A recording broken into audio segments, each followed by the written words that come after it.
Es difícil no tener un recuerdo relacionado a la bicicleta, a la primera vez que vimos una, cuando aprendimos a montar o nuestras primeras caídas en ella. Todos estos recuerdos se los debemos a más de 100 años de historia que la bicicleta carga en sus espaldas. Podemos ubicar su nacimiento en 1818. El barón alemán Karl Drais presentaba al mundo la Draisiana, un vehículo de dos ruedas alineadas que se hacía avanzar con el impulso de los pies sobre el suelo. Más adelante se le agregaron dos reposapiés a la rueda delantera para poder descansar los pies cuando se estuviera cansado y se tuviera el impulso suficiente para hacerlo. En cuanto a los controles, son de tipo continuo.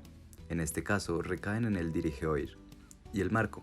El primero funcionaba como volante para direccionar la Draisiana y en el segundo la velocidad era directamente controlada por la fuerza que ejercían las piernas sobre el suelo. La dirección se daba de manera inversa, es decir, el manillar a la derecha llevaba al usuario hacia la izquierda y el manillar a la izquierda lo llevaba hacia la derecha. Esta mala topografía creaba confusión en los primeros ciclistas. Esto significaba un grave error de diseño de interfaz. Como explica Donald Norman, la buena topografía es un punto clave en el diseño de interfaces, ya que asegura un buen feedback para el usuario. En este caso en específico, hubiera evitado muchos accidentes. La Draisiana tampoco contaba con frenos y el frenado era con los mismos pies de quien los usara. Las interfaces con las que el usuario tenía contacto con el objeto eran principalmente dos: el asiento y su sistema de dirección. Más adelante, al agregarse los dos reposapiés, estos pasaron a ser una tercera interfaz del objeto. Este primer diseño significó grandes cambios en el comportamiento de las personas, pues disminuyó considerablemente el tiempo de movilidad de un punto a otro. El siguiente gran paso de la bicicleta puede ubicarse en 1860, cuando Pierre Michox, un herrero francés, recibió una Draisiana para reparar. Una vez lista, su hijo la probó y al observar la dificultad de uso que ésta tenía, pensó en añadir unos pedales a la rueda delantera, similar a los que usaban las máquinas de afilar de la época. Este invento recibió el nombre de Michaulina y comenzó a producirse en serie, haciendo que se volviera muy popular en Francia. Los pedales estaban situados en la rueda delantera, que estaba construida de madera con una banda metálica que estaba en contacto continuo con el suelo. En cuanto a sus controles, encontramos de tipo continuo. En este caso, recaen en la manivela que direcciona la bicicleta con mayor precisión que el dirigeoir de Karl Drais, ya que sí existía una buena topografía que garantizaba un entendimiento claro del sistema de dirección por parte de los usuarios, pues era mucho más similar al modelo mental que se tenía de un timón, convirtiendo este sistema de dirección en un indicador. La Michaulina contaba con un freno accionado por medio de una cuerda que, al ser alada, frenaba la llanta trasera.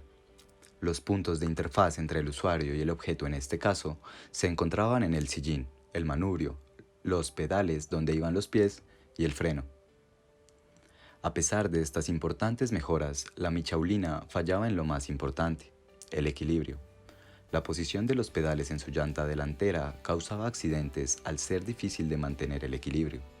Además de esto, la Michaulina era lenta. Por suerte, no tardaron en encontrar la solución a este problema. Hicieron la llanta delantera aún más grande. Esta es la bicicleta de rueda alta o biciclo, que se introdujo en 1870 por el británico James Starley. El biciclo usaba una rueda más grande que la Michaulina, por lo que proporcionaba velocidades más altas. Además, la rueda grande permitía una marcha más suave, lo que fue muy importante antes de la intervención de los neumáticos. Esto solucionaba el problema de la velocidad, pero no el de la falta de equilibrio. Aún así, fue muy popular entre las clases altas. Los denominados dandies de la época ignoraban la dificultad de su uso y pasear en una bicicleta de rueda alta se popularizó. Donald Norman explica esto al hablar de los niveles de diseño, en específico el diseño reflexivo, el cual pasa sobre el visceral en casos como este, en el que el objeto, aunque sea difícil de usar, refleja una personalidad y una autoimagen del usuario. En este caso, el biciclo otorgaba una sensación de prestigio y de alta alcurnia.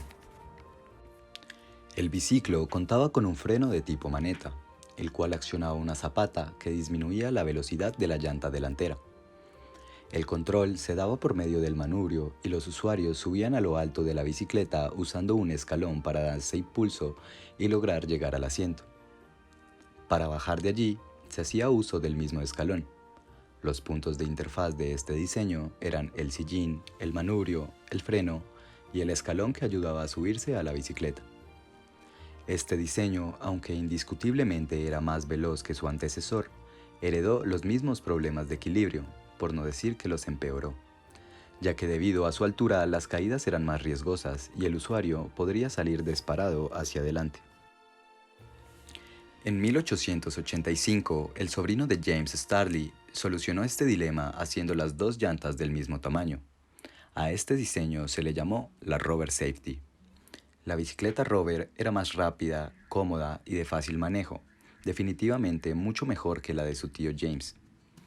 Este diseño dio el salto más grande hasta el momento. Fue la primera bicicleta en tener transmisión de cadena y engranaje. Los pedales dispuestos en un punto medio entre las dos ruedas, pedales con bielas y dirección segura. Este era un diseño con mayor simetría, lo que se traducía en una mejor percepción por parte de los usuarios. La consideraban más atractiva y por ende más sencilla de usar. Esta relación entre el sistema emocional y el sistema operativo cognitivo la explica Donald Norman al hablar que los objetos atractivos hacen que las personas se sientan mejor, ya que las emociones desempeñan un papel crítico en las interacciones. Este diseño revolucionó completamente el comportamiento de las personas frente a la bicicleta, debido a que proporcionaba seguridad, confort y sus controles e indicadores tenían una muy buena topografía. Todo esto se tradujo en la sensación de facilidad de uso. Más adelante, con el invento del neumático en 1888, la bicicleta se convirtió en una rama poderosa de la industria. Su producción se masificó, y aunque esto trajo cosas importantes como la declaración del ciclismo como deporte olímpico y el acceso a la bicicleta para todas las clases sociales, también trajo problemas como la contaminación producida por las fábricas, la obsolescencia programada en los neumáticos que cada vez duran menos, creando así montañas de basura, o la competencia entre marcas que crean partes que no son compatibles entre sí, dejando de un lado la buena ética del diseño y por lo tanto ignorando las buenas prácticas medioambientales, el posible reforzamiento de la economía local y en ocasiones las buenas prácticas laborales y sociales. Luego de este largo viaje llegamos al presente. Se puede decir que la bicicleta moderna es una máquina en constante evolución. Este diseño en específico es la Specialized Turbo Levo 2022, una bicicleta de montaña que lleva menos de un año en el mercado. Fabricada con fibra de carbono que permite tener un menor peso y una mayor resistencia. Tiene asistencia eléctrica para subidas o descensos, suspensión ajustable y mejorada en todo el marco de la bicicleta. Medidas exactas para maximizar la tracción y el control de las curvas, y una pantalla táctil desde la que se puede ver información relevante de nuestro recorrido. Ajustar el nivel de asistencia y actualizar el software de la bicicleta para que tenga una mejora constante. Los controles de esta novedosa bicicleta son muchos más de los que poseían sus antecesores. Estos son el manubrio y los pedales, los cuales son de tipo control continuo, el botón que configura los cambios y los frenos, que son controles de tipo discreto para ajuste, y la pantalla táctil, que es un control de tipo discreto para entrada de datos.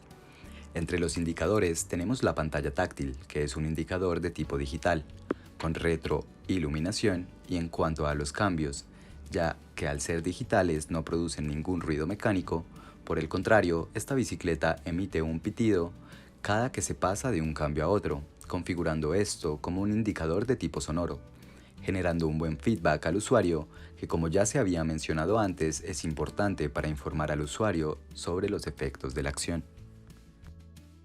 Las diferentes variaciones tecnomorfológicas que ha tenido este vehículo han modificado las estructuras de representación cognitivas y los comportamientos de los usuarios, creando nuevas formas de interactuar y de vivir. Especialmente en estas épocas de la pandemia por COVID-19, en donde fue necesario encontrar alternativas de movilidad que mantuvieran la sana distancia. La bicicleta se ha convertido en una parte integral de la vida, un medio de transporte económico, saludable y ecológico, que seguramente seguirá acompañándonos.